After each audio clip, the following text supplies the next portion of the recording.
When I got home from a business trip, I found my daughter unconscious by the door. My wife shrugged and said she'd just disciplined her. I called an ambulance. But when the paramedic saw my wife, he went pale and whispered, "Sir, is that really your wife?" Because actually, my daughter's hand was cold when I found her. She was lying by the front door, crumpled like a discarded doll, her 6-year-old body curled in a way that made my stomach drop. Her lips were pale. Her breathing was shallow. There was a bruise blooming purple across her cheek. I'd been gone 3 days. Sales conference in Minneapolis. I'd called every night. Lily had sounded quiet, but Jennifer, my wife of 4 years, said she was just tired. "You know how kids get," she'd said. "Probably coming down with something." Now my daughter was unconscious on our hardwood floor. "Jennifer!" I screamed, dropping my suitcase. "Jennifer!" She appeared from the kitchen, dish towel in hand, completely calm, like this was normal, like our daughter wasn't dying on the floor. "Oh, she's being dramatic," Jennifer said. "I disciplined her earlier. She'll be fine. I'm Daniel Cooper, 38 years old, senior sales manager at Cloud Tech Solutions, widower. My first wife, Emily, died in a car accident when Lily was 2. I'd raised Lily alone for 2 years before I met Jennifer at a coffee shop in downtown Seattle. She'd been perfect, kind, patient with Lily. Everything we needed. I thought I'd found a second chance. I was wrong. "What did you do to her?" My hands shook as I checked Lily's pulse. Weak, but there. "She was misbehaving, throwing tantrums. I gave her some Benadryl to calm her down." "How much?" Jennifer shrugged. "I don't know. A few pills." I called 911. My fingers could barely work the phone. "My daughter, she's unconscious. I think she's been drugged." The operator's voice was calm, professional. "Ambulance is on the way. Stay on the line." "Is she breathing?" "Yes, barely." "How old is she?" 6. "She's 6 years old." The ambulance arrived in 8 minutes. Felt like hours. I held Lily's hand the whole time, talked to her, begged her to wake up. Jennifer stood in the corner, arms crossed, watching with those cold blue eyes I'd somehow never noticed were cold until this exact moment. The paramedics burst through the door, 2 of them. The lead, his badge said Martinez, EMTP, 12 years King County Fire, immediately went to work on Lily, checking vitals, asking questions. "How long has she been like this?" "I don't know. I just got home. Found her like this maybe 10 minutes ago." "Any known medical conditions?" "No, she's healthy."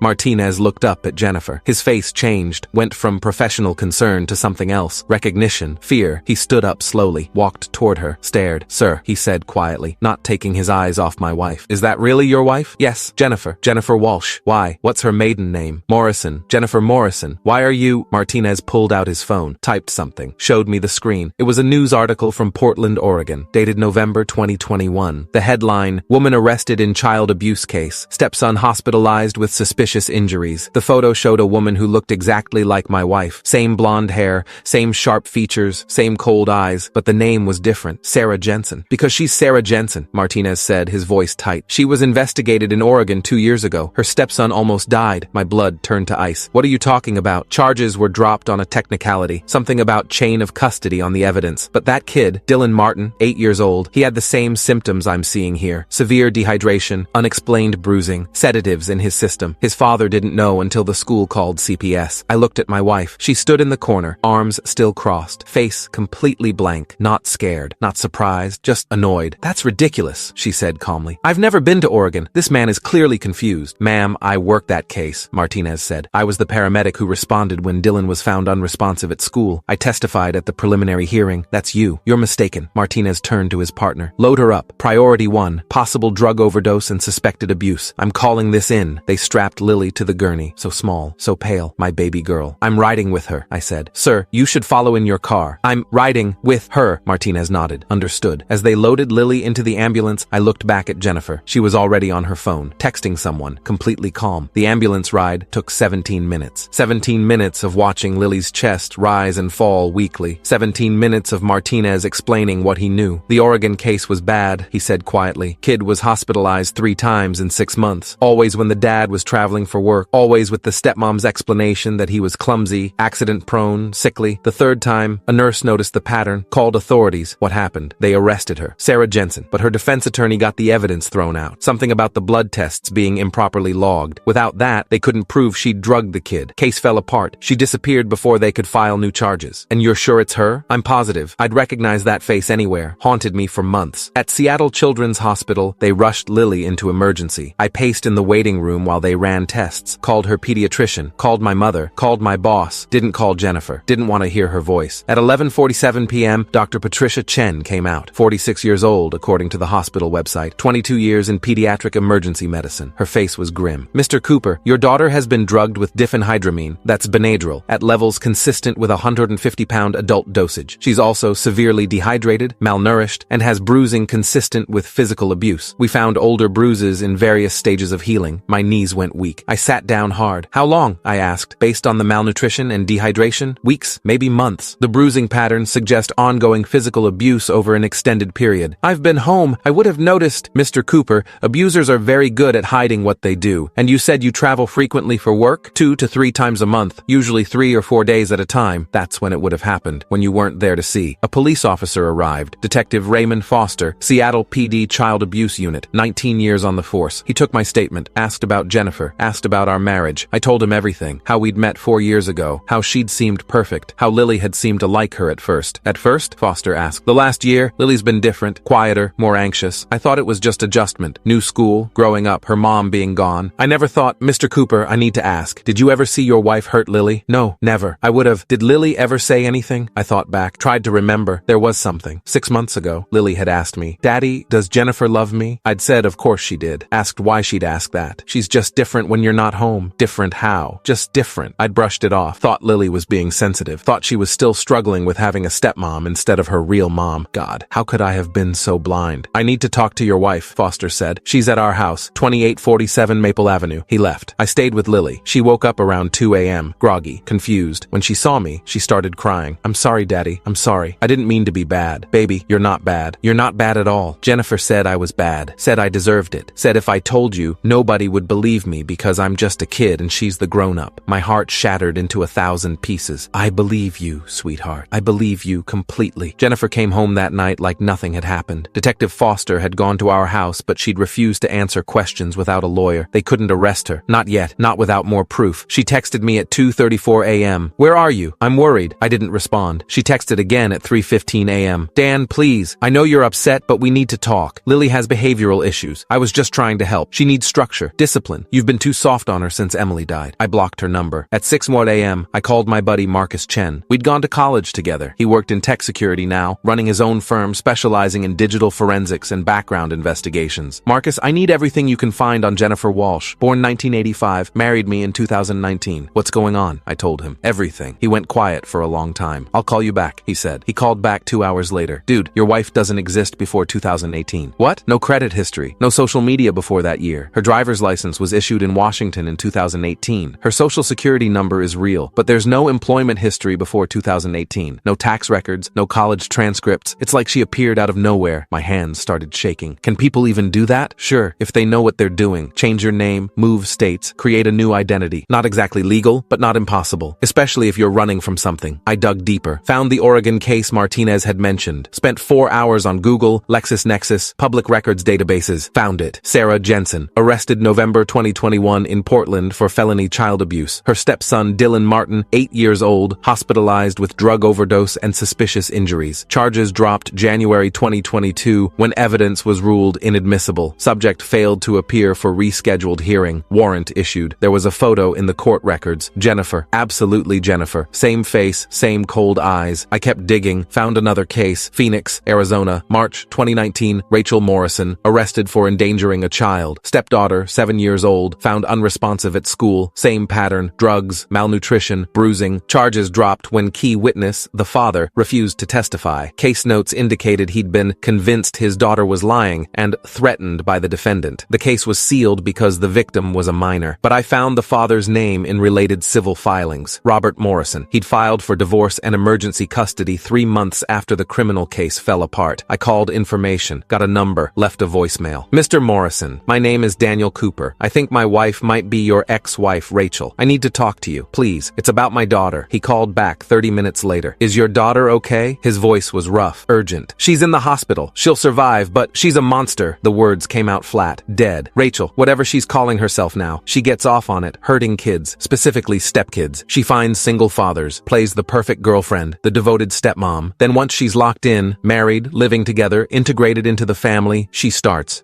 what? Testing boundaries. Small punishments that escalate, withholding food, restricting bathroom access, emotional abuse, then physical, then chemical. She drugs them to keep them compliant, to make them easy to control, and she times it for when the father is gone. Business trips, long work days, anytime she can be alone with the kid. Why? Power. Control. She told me once, during one of our fights before I realized what she really was, that children needed to learn their place, that they were manipulative little liars who deserved to be taught respect. He laughed bitterly. I actually believed her for a while. Believed my daughter was making things up for attention. How did you figure it out? My daughter collapsed at school. Nurse called an ambulance. Toxicology showed Benadryl, NyQuil, and traces of prescription sleep medication. My medication. Rachel had been drugging her for months, maybe longer. What happened to Rachel? She vanished. Day before the trial, she didn't show up. Left her phone, her wallet, everything. Just disappeared. By the time I found out she'd used a fake ID to board a bus to Nevada, she was gone. I'm so sorry. Don't be sorry. Stop her. I couldn't. But maybe you can. How's your daughter now? She's 12, in therapy. Still has nightmares. Still flinches when women raise their voices. Rachel destroyed something in her that I don't know if it'll ever come back. After I hung up, I sat in the hospital room and cried. Lily was asleep, hooked up to IVs, monitors beeping softly. She looked so small in that bed. I'd brought this monster into our home, into Lily's life, because I was lonely, because I wanted help, because I thought I was doing the right thing. I pulled up Jennifer's number, unblocked it, looked at our text history, messages from when we were dating. Sweet, charming. Can't wait to meet Lily. You're such a good father. I've always wanted to be a mom. All lies, all performance, all part of the con. I started building a case, called Marcus back. I need more. I need every name she's used, every place she's lived, every victim. On it, I called Detective Foster. I found 2 more cases. Oregon and Arizona. Same woman, different names. I have contact information for victims and case files. Mr. Cooper, I appreciate your initiative, but this is police work. With respect, Detective, the Oregon case fell apart because of mishandled evidence. The Arizona case fell apart because she manipulated the father. She's good at this. She's been doing it for years. If we don't build an airtight case, she'll walk again. Silence. Then, send me everything you have. Over the next 72 hours, I barely slept. Marcus found 2 more cases. 2017, Las Vegas. Julia Martinez arrested for child neglect. 6-year-old stepson hospitalized. Father refused to cooperate. Charges dropped. 2016, Sacramento. Michelle Chen investigated for abuse. 7-year-old stepdaughter. Case went nowhere because the child recanted her statement. Father married to Michelle for 3 more years before they divorced quietly. 5 cases, 5 different names, 5 different states. Same pattern, same woman. Marcus compiled everything into a digital dossier. Police reports, court records, hospital records, photos, news articles. It was devastating. She's a serial predator, Marcus said. This is what she does. It's not anger. It's not loss of control. It's deliberate, systematic. I contacted all the fathers. 3 of them agreed to talk. 1 refused, said he'd moved on, and didn't want to dredge up the past. 1 I couldn't locate. The Oregon victim, Dylan Martin, was now 10 years old. His father, Chris Martin, agreed to let Dylan participate if it would help put her away. I had an idea. Possibly insane, possibly brilliant. My company, Cloud Tech Solutions, was throwing its annual charity gala that Saturday. Big event, 200 attendees, major clients, C-suite executives, investors, local media covering the event because we were raising money for Seattle Children's Hospital. Jennifer loved these events, loved playing the devoted wife, loved networking, loved being seen. I called her, first time since the hospital. Dan, oh my God, I've been so worried. We need to talk. Yes,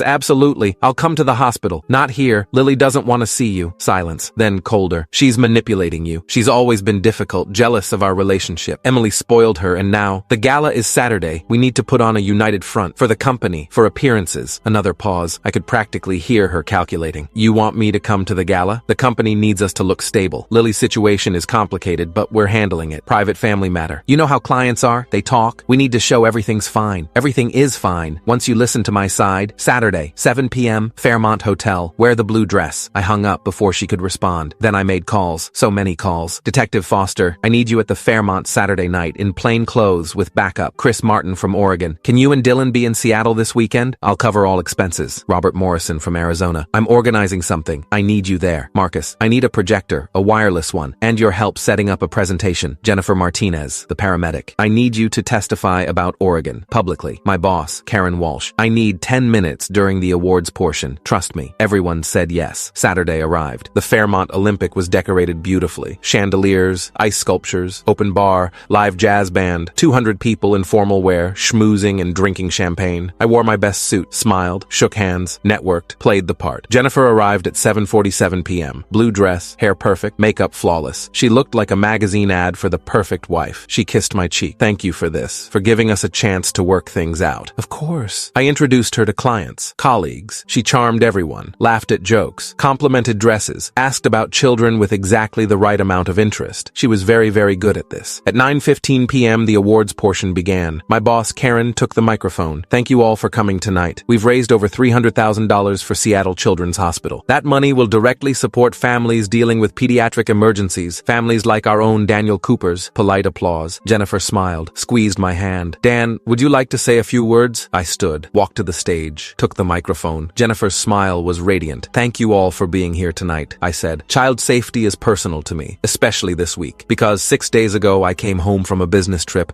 and found my 6-year-old daughter unconscious on our floor. The smile froze just for a second, then returned, but colder. She'd been drugged, starved, beaten while I was in Minneapolis selling software. Murmurs in the crowd. Jennifer's smile stayed fixed. I also learned something else. I learned that my wife has been abusing my daughter, systematically, for months. The smile cracked. But that's not all I learned. I nodded to Marcus. The projector lit up behind me. A photo appeared, Jennifer's face, but with different names. I learned that my wife isn't who she says she is. Jennifer Walsh. That's what she told me. But that's not her real name. Another slide. A mugshot. This is Sarah Jensen, arrested in Portland, Oregon, November 2021 for child abuse. Another slide. Different mugshot. This is Rachel Morrison, arrested in Phoenix, Arizona, March 2019. Another. Julia Martinez, Las Vegas 2017. Another. Michelle Chen, Sacramento 2016. The room was silent. 200 people staring. Phones coming out. Recording. Same woman, same pattern. She finds single fathers, becomes the perfect girlfriend, the perfect stepmom. Then, when she's locked in, married, trusted, she starts hurting the children. Jennifer stood up. Her chair scraped loudly. This is insane. Daniel is having a breakdown. He's lying. That's my stepson. A voice from the back. Chris Martin stood up. Dylan beside him. The boy pointed at Jennifer. You almost killed me. You put pills in my food. You locked me in the closet. You told my dad I was lying. Another voice. Robert Morrison stood. You put my daughter in a coma. She was 7 years old. Jennifer's face twisted, the mask finally dropping completely. You people are... This is... Detective Foster stepped forward from the crowd. Plain clothes, but now showing his badge. Sarah Jensen, also known as Rachel Morrison, Julia Martinez, Michelle Chen, and Jennifer Walsh, you're under arrest for child endangerment, fraud, identity theft, and felony assault. She ran. Actually ran toward the exit, heels clicking on marble. The detective from Portland, Lauren Hayes, 16 years on the force, flown in specifically for this, stepped in front of the door. You also have an outstanding warrant in Oregon. You're not going anywhere. Foster and Hayes moved in. Jennifer fought, screamed, called me every name imaginable. You'll regret this, you manipulative bastard. You set me up. I smiled, couldn't help it. No, you'll regret thinking I wouldn't fight back. Every single person in this room is a witness. This footage, I pointed to the news crew in the corner, camera rolling, is already viral. You're done hiding. As they cuffed her, she looked at me, pure hatred in those cold blue eyes. Your daughter deserved it, she hissed. She was a whiny little brat just like all the others. The room gasped. The cameras kept rolling. They dragged her out. She was screaming the whole way. The gala dissolved. People talking, crying. Several clients hugged me, told me they were sorry, told me Lily was lucky to have me. The next morning, it was everywhere. News coverage, social media, serial child abuser exposed at charity gala. The video had 5 million views by noon. Jennifer, Sarah, Rachel, whatever her real name was, sat in King County Jail awaiting trial. No bail, flight risk, with a history of fleeing jurisdiction. Detective Foster built the case methodically. 5 states, 5 victims, forensic evidence, digital evidence, testimonies. The trial was 4 months later. Jennifer pleaded not guilty. Her lawyer tried to claim I'd set her up, that I'd fabricated evidence, that the victims were lying. Dylan Martin testified. 10 years old, voice shaking, but clear, described what she'd done to him, the pills, the punishments, the fear. Robert Morrison's daughter testified via video, now 12. She described being locked in bathrooms for hours, being told she was worthless, being drugged when she tried to tell anyone. Lily testified too. My brave, beautiful 6-year-old daughter told the jury about the punishments, the pills, the bruises, how Jennifer told her nobody would believe her, because kids are liars. The jury deliberated for 3 hours, guilty on all counts. Sentencing was 2 weeks later. Judge Patricia Moreno, 26 years on the bench, known for harsh sentences in child abuse cases. Ms. Jensen, or Walsh, or Morrison, or whatever your real name is, in my 26 years as a judge, I have never seen such calculated, systematic abuse of vulnerable children. You are a predator, a serial predator who specifically targets children who have already lost a parent, who are already vulnerable, already traumatized. You exploited grieving fathers and tortured innocent children for your own gratification. She sentenced Jennifer to 48 years in prison, 8 years for each victim, to be served consecutively. No possibility of parole for 20 years. Jennifer showed no emotion, just stared at the wall. Lily's in therapy now. Dr. Lisa Chen, PhD in child psychology, 17 years treating trauma in children. She has nightmares still, flinches sometimes when women raise their voices, but she's healing. She smiles again, really smiles, not the fake, scared smile she had when Jennifer lived with us. We moved. Couldn't stay in that house with those memories. Got a smaller place in a different neighborhood. Just us. The other fathers reached out. We formed a support group. Meet monthly. Talk about healing. healing, about protecting our kids, about the warning signs we all missed. Dylan's doing better, so is Robert's daughter, so are the others, now that we've all connected and shared our experiences. 6 months after the sentencing, I got a letter from Jennifer, from prison. I almost threw it away, but curiosity won. Daniel, you think you won. You didn't. I'll be out in 20 years. I'm only 39. I'll have plenty of time to start over, find a new name, a new state, new victims. There are always single fathers looking for help, always lonely men who will believe anything, always children who are easy to hurt. You got lucky, you had resources, money, connections. Most of them don't. Most of them never figure it out until it's too late. I've hurt more kids than the 5 you found. Try 10, maybe 12. I've been doing this since I was 22. You only caught the recent ones, the sloppy ones. The others? I was careful. I was smart. Those families still think their kids are problems. Still think they're the issue, not me. Sleep well knowing that.